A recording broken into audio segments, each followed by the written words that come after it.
Okay, super. Let's kick off then. Um, Super. Well, thank you very, very much, everyone, for joining us. Which is for a really obviously important topic that's really coming to the fore more and more now. It's because of that. It's actually one of the areas that we've added to the WGI survey for this year. Along with questions around just transition. And we know, of course, that it's an increasingly important topic for investors. Data companies submit to those new questions that will be released in March next year, along with our findings report. So it'll be really interesting to see what happens, what's revealed in the data. I'm sure we've all read some sort of quite scary or quite sort of intense stories about how companies are using technology, workforce surveillance, automation, AI, etc., especially by some big companies, big name companies. But what we want to do here is have a bit more of a balanced discussion about the current state of play. So I'm very happy to say that I'm joined by a couple of really interesting speakers, and in a second I'll get them to introduce themselves. But then we're going to move on to a panel discussion, and we have some time for Q&A at the end. Please do feel free to send your questions whenever you like through the chat function or the Q&A function. If it's really pertinent to what we're saying just then, I might ask it as part of the panel discussion, but otherwise I'll save it to the end. And we did actually have a couple of people send a question through the registration form as well. So thank you to those very prepared people. We'll tackle those in the Q&A at the end. Lovely. So if we could set the scene a bit, I'm going to ask each speaker to introduce themselves, their organisations, their priorities in this area. So perhaps, Tom, we could start with you as you're unmuted. Thank you very, very much. Okay, thanks, Rosie. Yeah, hi everyone. My name's Tom Powell. I'm Director of Stewardship at PERC. So just by way of introduction, yeah, I mean, we're kind of an advisor to institutional investors on environmental, social and governance issues. Spend a lot of time looking at workforce-related issues in particular. And I guess in terms of like this discussion, there's been a couple of different areas that we've been interested in that I think we can probably delve into a bit more detail. So firstly, I think like generally, we've spent quite a lot of time thinking about sort of workforce and human rights issues in relation to technology in general and technology firms. So I'm sure other folks will have done this as well, but looking at things such as use of facial recognition software. So like really interesting example at Thomson Reuters a couple of years ago where there was a jailed proposal specifically on that subject, and Thomson Reuters using that software with the US Immigration Service and the links there.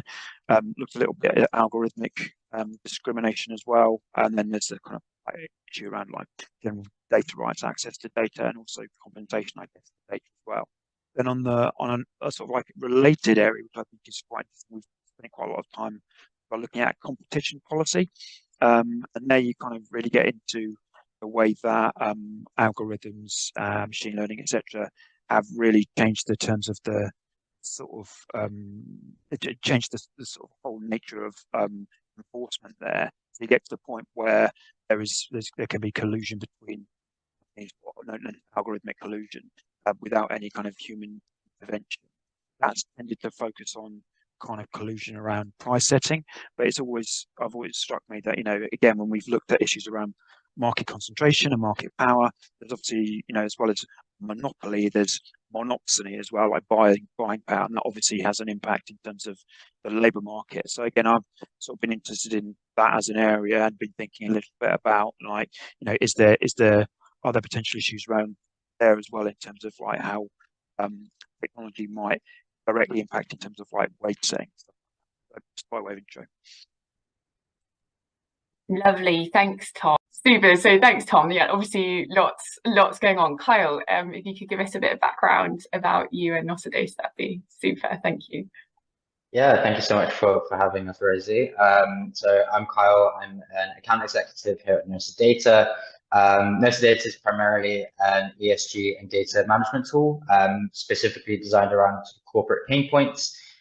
So really what we do is try and leverage technology as a way of improving how companies go about their ESG reporting. So trying to remove the mundane, duplicative, admin-intensive tasks so that companies have more time to actually focus on plugging their gaps, meeting the right methodologies, and really meeting the increasing amount of ESG reporting, regulatory reporting that they need to do, which is often stifled by the kind of traditional longhand Excel email chain forms. And I guess our relation to sort of workforce topics comes from us being the exclusive platform provider for the WDI. So we work very closely with the WDI and Rosie and all the lovely ShareAction team members as the technology partner. So all companies who report to the WDI do so via our tool. So that's been a really, really great opportunity for us to really delve into what those pain points are that sort of major publicly listed companies are trying to solve when it comes to making their ESG reporting more efficient. And again, really just trying to leverage technology in a way that enhances everything that kind of might otherwise stifle reporting to the WDI or any other kind of ESG reports like CDP or preparing for the ESRS/CSRD, however you want to call it, things like that. So it's a bit of background on us. Lovely, thanks, Kyle. And yeah, as Kyle says, we work very closely with the Nostr team, and they are phenomenal, and the platform is incredible. Lovely. Okay, thank you. Good. So we've all got a bit more sort of background and context. To get a bit more into the meat of the topic, then, what do we see as the biggest risks for workers that technology, automation, AI, etc.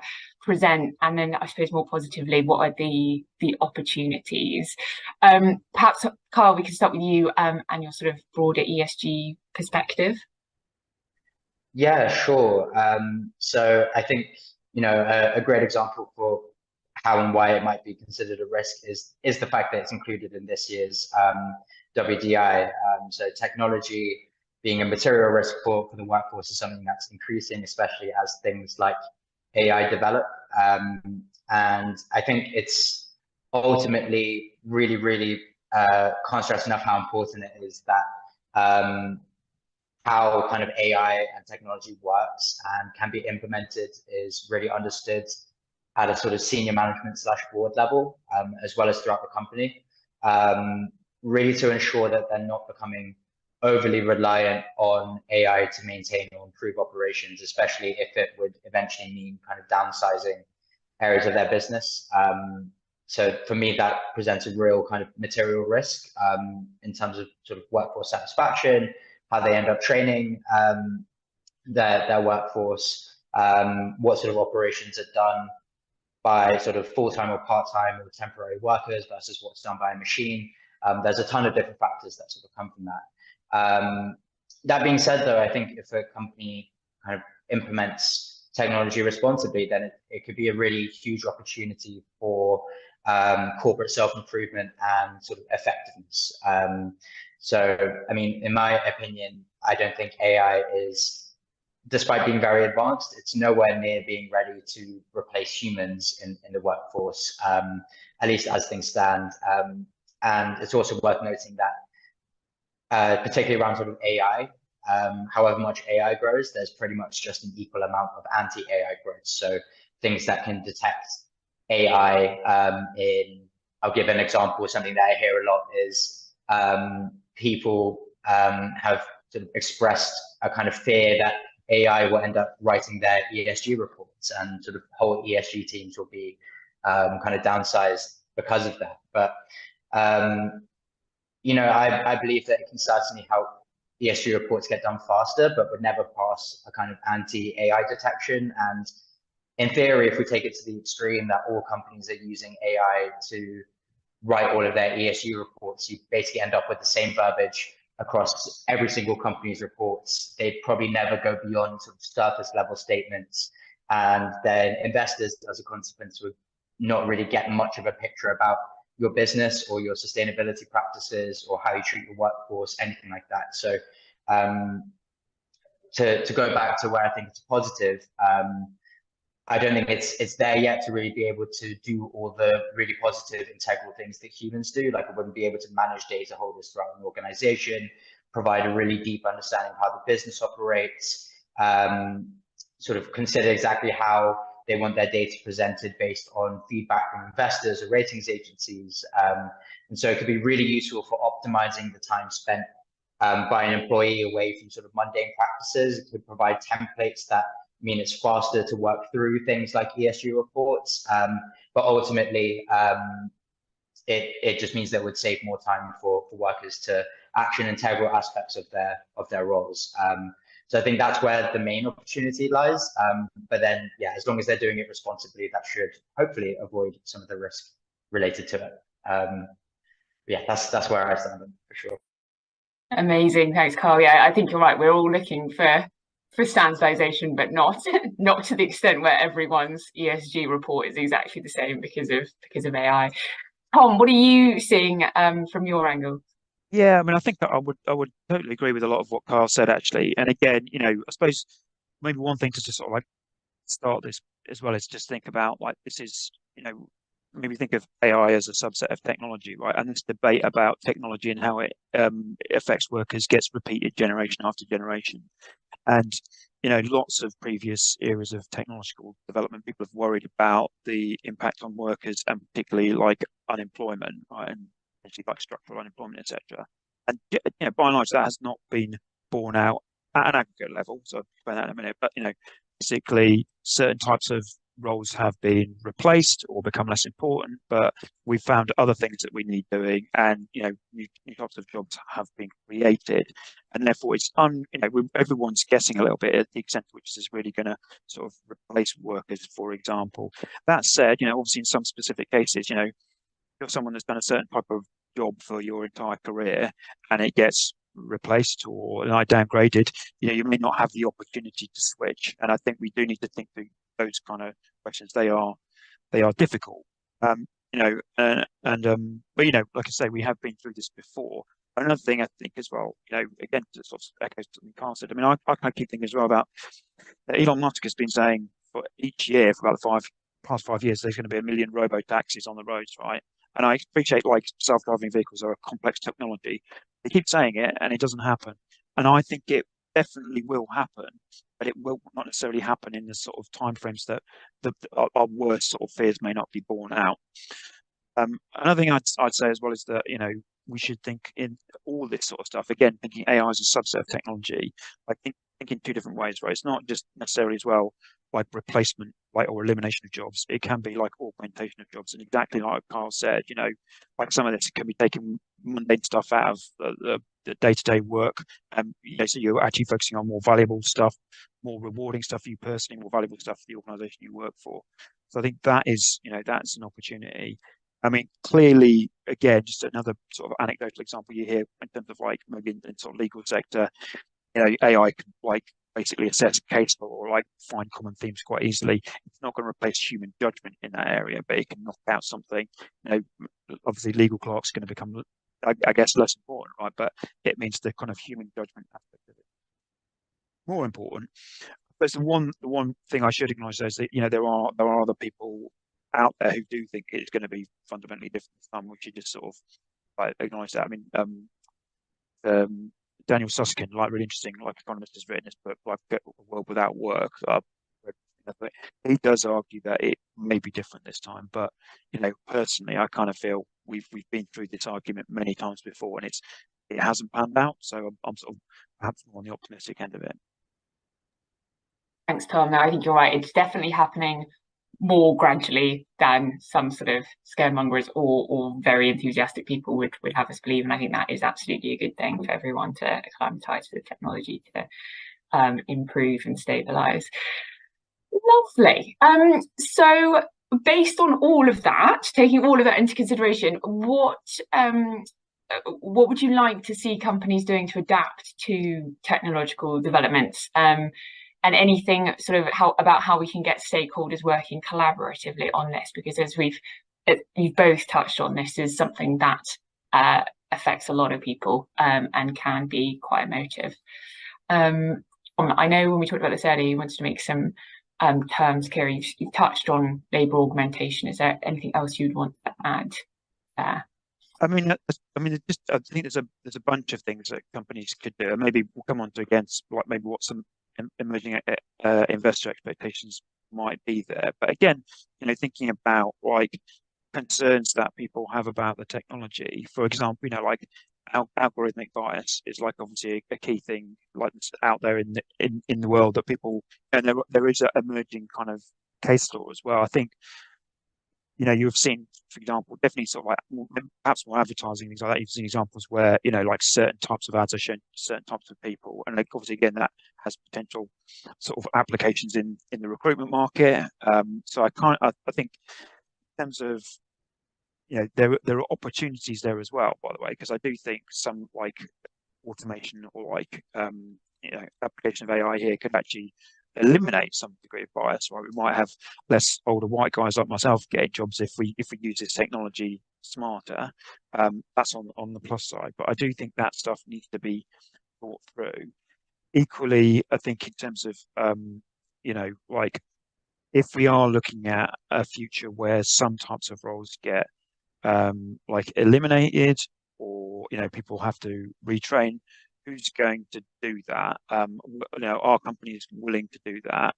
They may also need to intervene a bit more in terms of like, I can imagine like the educational policy, right? For example, why do we, like in this future where like a machine can do so much in terms of like information storage, retrieval, analysis, are we teaching people the right things, like in terms of like regurgitating facts rather than sort of critical thinking? I kind of think as well, maybe employers need to think then about like, if we're not going to need that type of skill anymore, we should be talking about that, and what happens then in terms of educational policy. And then in terms of like how we work more collaboratively, again, I'm a big advocate of trade unionism, and I kind of think this is an area where actually that the unions have a really important role to play, because definitely people within PLCs and other organisations do worry about these issues. Lots of HR people worry about them, both in terms of the risk side, in terms of like legal risk from discrimination cases, but they're generally worried about like, what's this going to do to our workforce? But someone does need to speak on behalf of that workforce as well. And I think there's definitely a role for like unions and employers to get their heads together on this stuff and sort of agree some common terms. And I think there probably would be quite a few areas where they would both feel there are issues that could be nailed down. But that's something I would definitely like to see in this area. Thanks, Tom. Yeah, I think you're absolutely right. I think everyone's voice needs to be considered for this to happen properly, fairly, and for it not to cause massive disruptions. And absolutely pipeline planning as well. I think you're right, with skills within schools is going to be a different issue in the future to the ones that we're looking for now. Absolutely. Carl, I know when we spoke about this earlier, you wanted to talk about some sort of limitations around AI and how that is how companies need to adapt to that. Yeah, absolutely. Thank you, Rosie.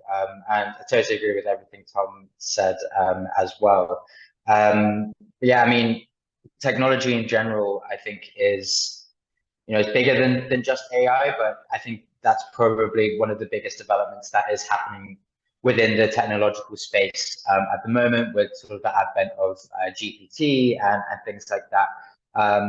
But I think it's always worth considering that sort of what the human perspective is. So the way I'd sort of like to see companies adapt is sort of with more of a full understanding of what technology they're using, how it works, what they're using it for and why, and don't become too over-reliant on it. So I like to use the example, which I think I used before, is kind of you can leverage AI to maybe find gaps in your ESG reporting faster, but realistically, you probably end up with an absolutely rubbish ESG report if you were to solely write it using AI, because an AI will never know sort of the ins and outs of your business, will never know which exact employees will be the exact data holder for this, and this.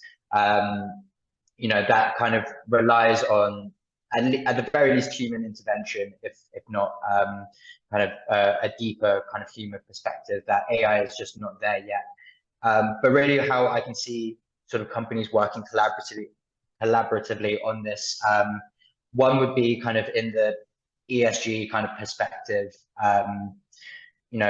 As we touched on earlier, technology is an increasingly material topic. So whenever you're doing a materiality assessment, which most companies are doing at the moment in light of the CSRD, consider how technology is affecting your sustainability performance, your financial performance, your workforce sort of related topic performance as well, and how that can also relate back onto the technology itself. And also just have really robust systems in place so that if a new technology enters your workforce, that it's tracked somewhere. So things like ISO certifications are really important for that, just to make sure that everyone's on the same page. You're protected against things like data leaks, which can have sort of massively material effects on an organization as well, especially if they're kind of unexpected.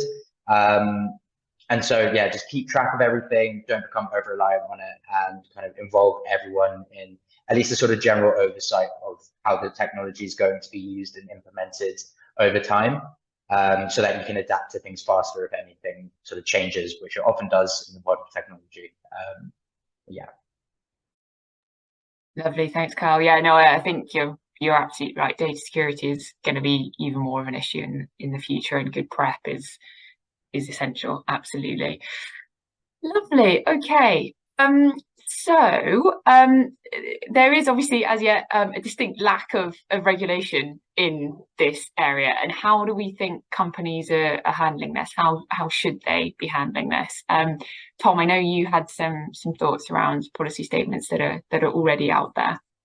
Well, yeah, I mean, just a flag, really. I mean, again, sort of some people are thinking about this, and again, like I know there's a sort of there's a task force been established recently on AI, which is like TUC, CIPD, etc. And just some of the ideas in there I thought were like worthy of just like further exploration. I mean, I guess on your specific point about regulation, Rosie, I think they were talking about like amendments to GDPR and the Equalities Act. I think like basically that would be more kind of getting into I guess the sort of algorithmic discrimination sort of stuff.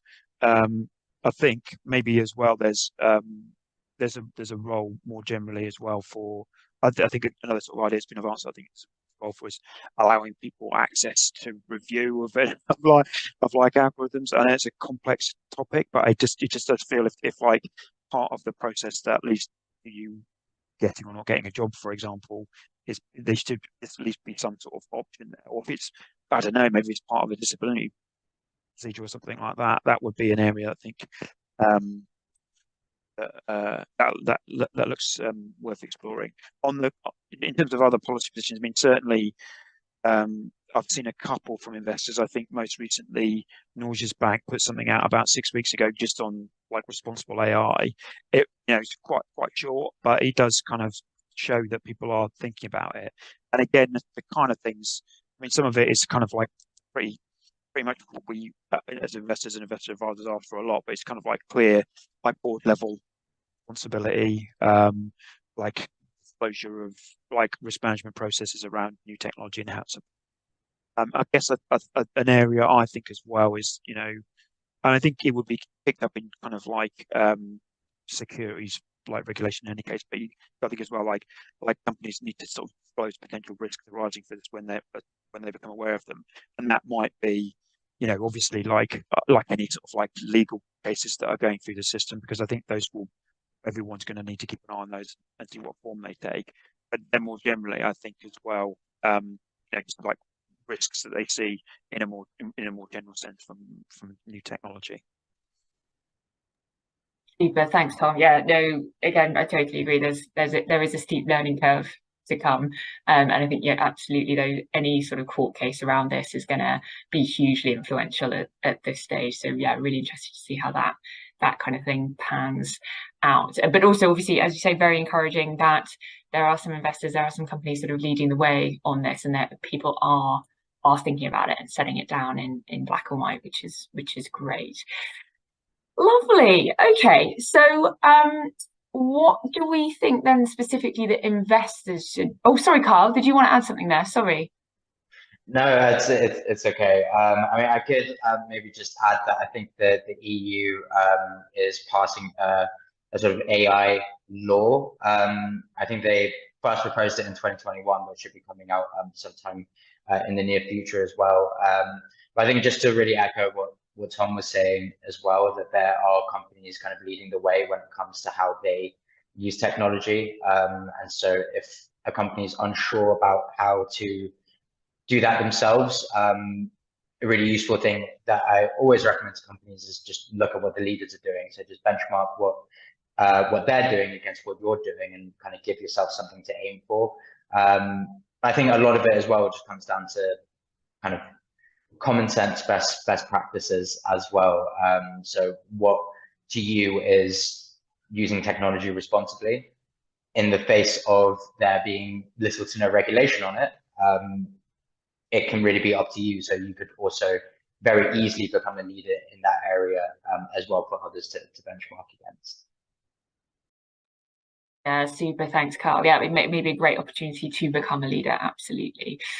Lovely. Okay, super. So if we could think maybe from the investor angle specifically, what should investors be looking out for in this area? Tom, what do you think about that?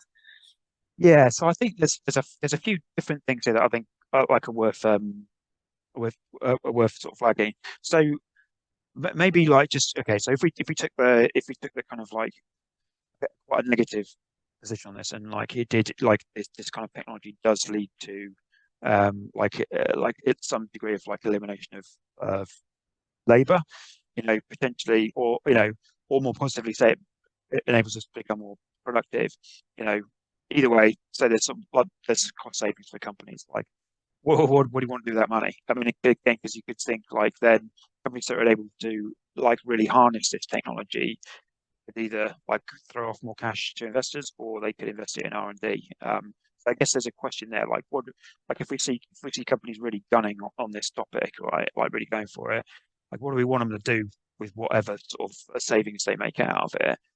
That's one bit.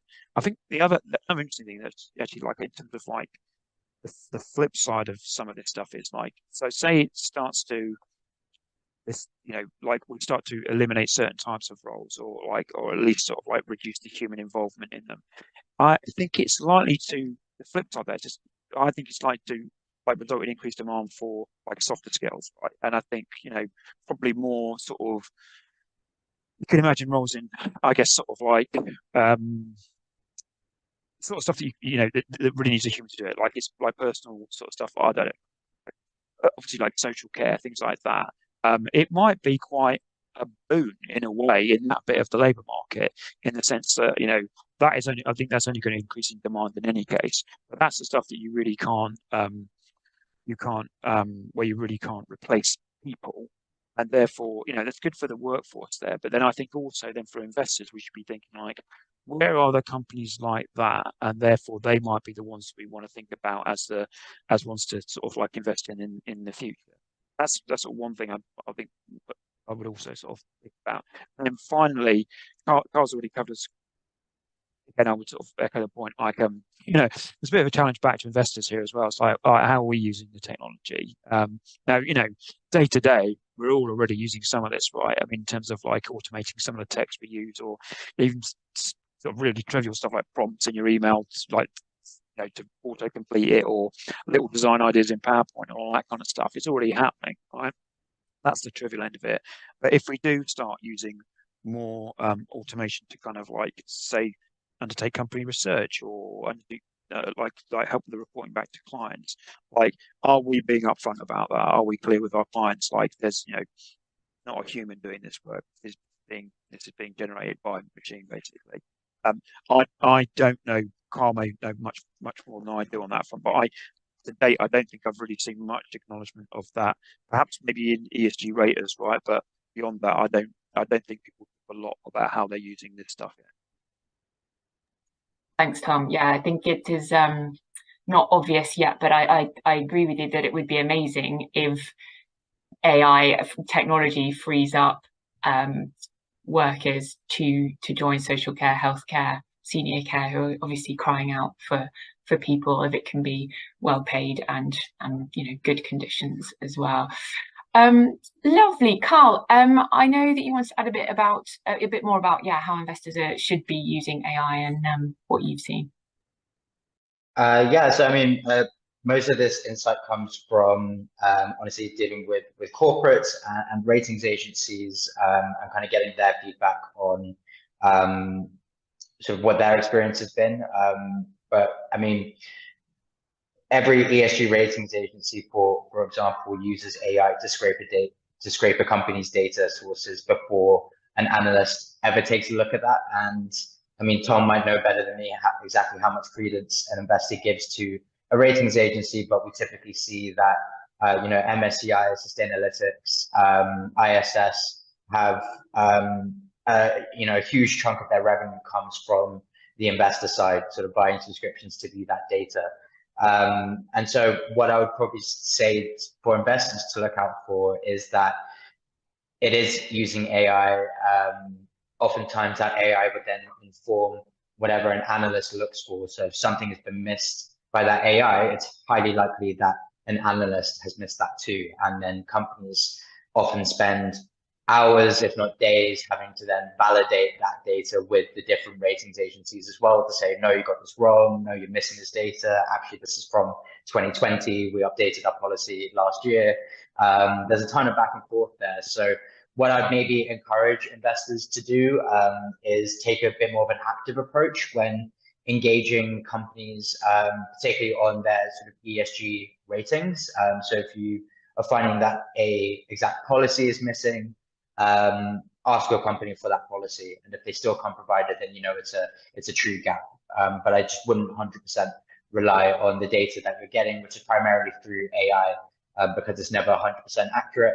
And then I guess on the company side, would also be something to note for your investors is that you can actually do a lot to kind of own the narrative and ensure that you have a bit of an easier time when engaging with those ratings agencies as well. So knowing full well that they are using AI to pick up your data, don't do things which AI can't pick up. So don't use JPEGs or pictographs to highlight your best data points.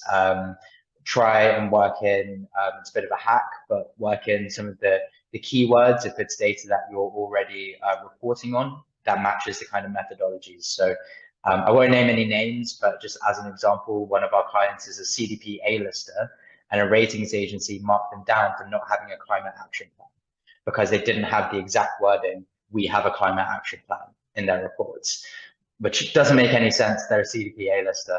But it's just those little things which can be a really quick win and make it a much easier time for your investors to find your data. But then you can also publish, on your investor relations portal, things like that, kind of what your 2 cents are on the rating you've been given, if there's areas that you can improve and areas that you can't improve. And so that's another thing that investors can encourage their companies to do as well if they're not doing that already, or something that companies can do to kind of get ahead of those sort of requests too. Yeah. Lovely, thanks, Carl. No, always really good to get some life hacks. So I'm sure good, handy, practical advice. And I think, again, you're absolutely right. And I think that links really nicely back to what Tom was saying about the human touch will continue to be very important going forward. It really, really will.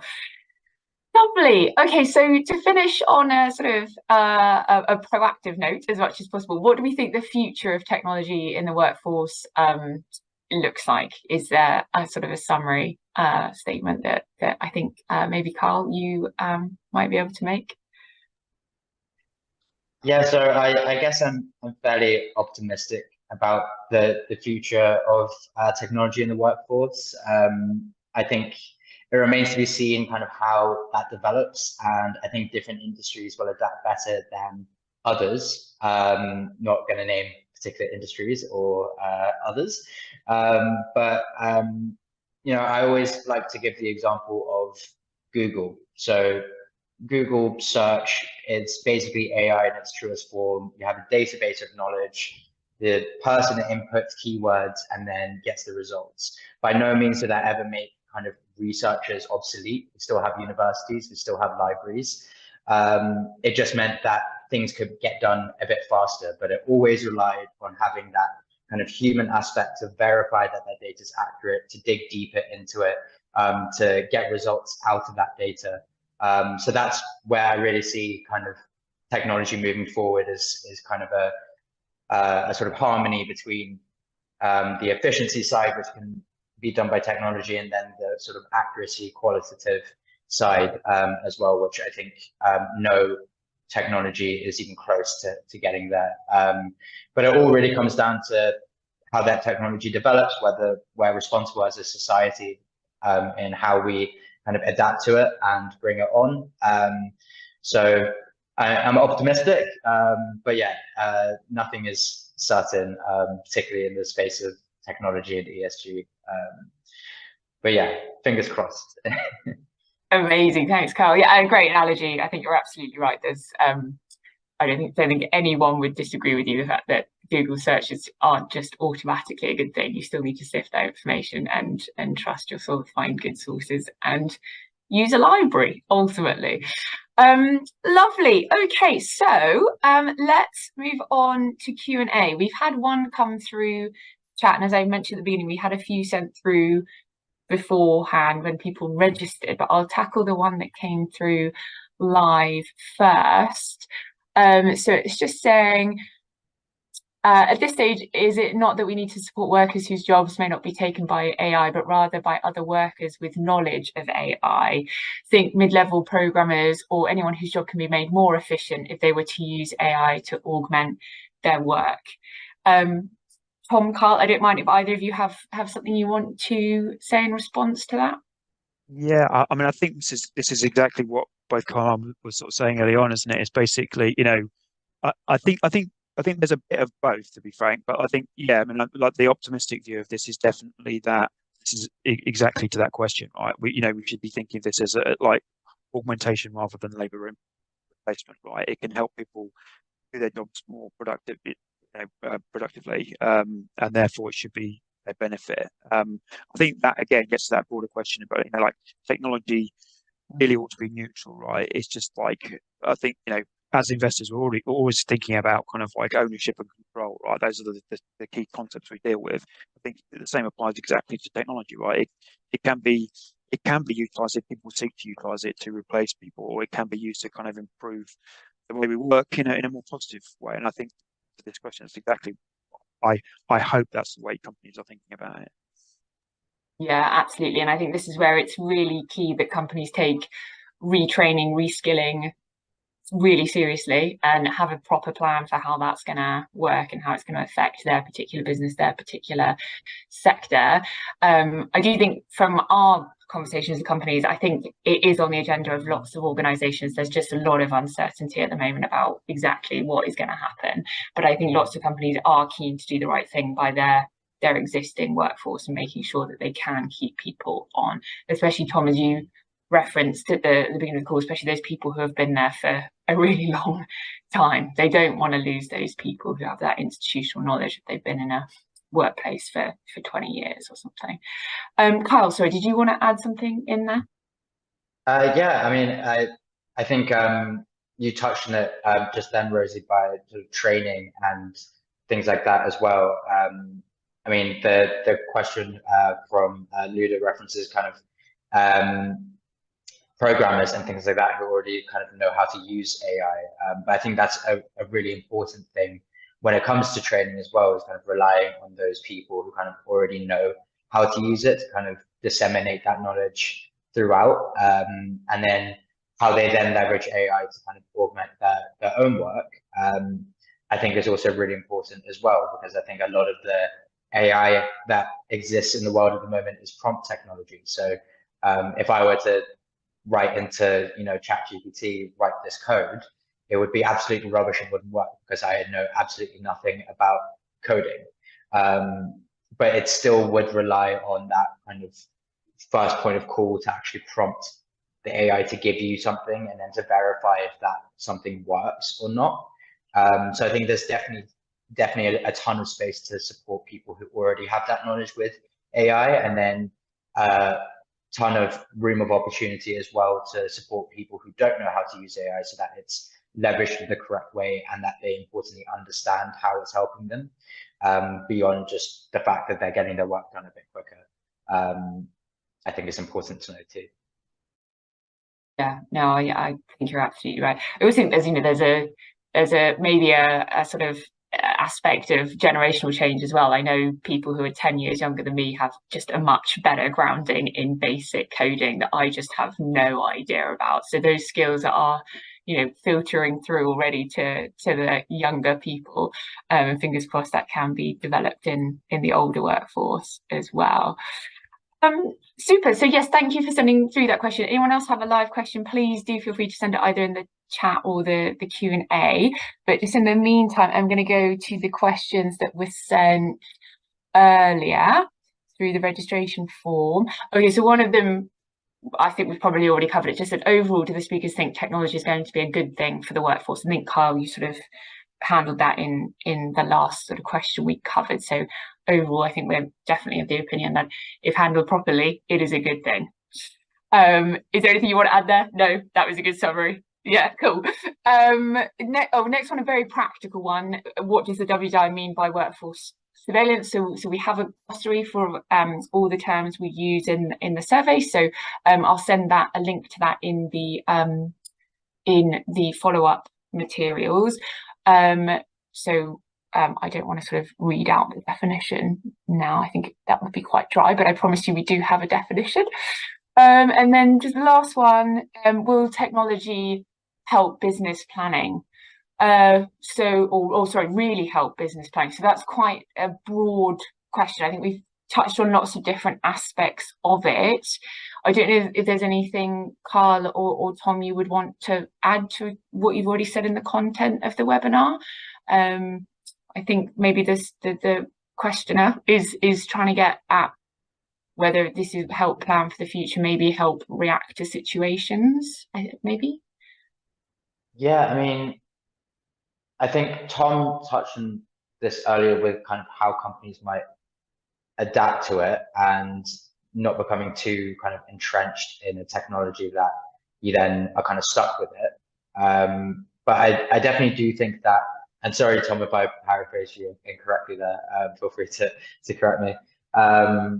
But I do think it depends how you really want it to be used. I think that's the good thing about technology. As things stand, it's pretty malleable depending on exactly what your objective is. But in the context of ESG kind of business planning, it can be really helpful in just, for example, something that Nostradata does, don't mean to plug us too much, but scraping all of your public data sources to see kind of exactly what topics you're speaking about, and then benchmarking that against running the same algorithm on your peers' public data as well, and just seeing where your gaps are. So that's a really quick win that could help kind of identify what initiatives you can start moving forward, what you might be doing more of but not saying enough of, things like that. So like really quick wins. But I definitely don't think technology would ever be able to plan your whole business strategy for the next 5 years or anything like that. Like I said before, you'll never have AI or any kind of technology will never have a full understanding of how that works. But it could potentially augment kind of bringing people together. I mean, just thinking of the fact that we're on a Zoom chat right now, that could be a way to get tons of different people from across the organization to give input at once. Sending out kind of big Google surveys is another way. So there's ways to leverage technology for the benefit of it. But I don't think it will ever be, you can only use technology or you won't be using any technology at all. I don't think that would happen. Yeah, apologies, Tom, if I paraphrased you incorrectly. No, I think you're absolutely right, Carl. I think that it's got to add to, again, the human element of knowing the business well, knowing the workforce, implementing everyone's or integrating everyone's voice into that is pretty crucial. Lovely. Okay, so that was all questions we had sent through beforehand. We haven't had any more questions, live questions, as it were. So we can probably say goodbye there, unless anyone just got some last minute thoughts. I don't want to cut anyone off in the questions. Sorry. No. Lovely. Okay, well, if you do have questions afterwards, you can definitely send me an email and I can pass it on to Carl or Tom, and we'll put the recording up on the ShareAction YouTube channel very, very shortly. Thank you very, very, very much, everyone. We'll give you back 11 minutes of your day. Thank you very much, Carl. Thank you very, very much, Tom. Thank you, Rosie. Thank you, Tom. Thanks, everyone, for watching. Thanks. Bye. Bye.